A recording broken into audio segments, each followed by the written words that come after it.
Setiap hari kalau boleh kita spend paling kurang 10 minit untuk teman anak kita. Especially untuk anak bawah umur 6 tahun. Kita boleh teman mereka baca buku atau teman mereka main. Contoh untuk baca buku, kita boleh bacakan satu cerita untuk mereka sebelum mereka tidur. Dan untuk teman main tu bukan maksud kita duduk dekat meja makan, dia orang duduk dekat situ, kita pandang mereka tahu. Bukan tahu. Atau kita duduk sebelah tapi tengah main phone atau tengok buku. Itu pun bukan. Tapi kita betul-betul duduk sebelah mereka, teman mereka, tengok mereka main tanpa tengok buku, tanpa tengok phone. Kita tak semestinya kena masuk campur tau. Jangan kata, oi bukan macam tu, bukan macam ni. Buat macam ni, buat macam tu. Bukannya, kita biarkan mereka explore sendiri, sendiri selesaikan masalah tu unless mereka ajak kita atau mereka tanya kita.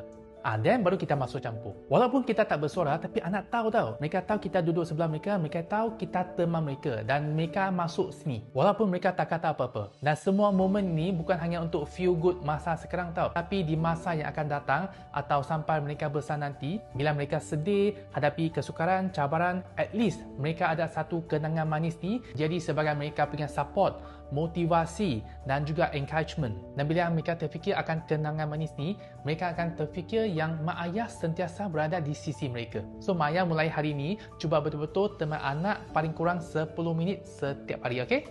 Tu dia.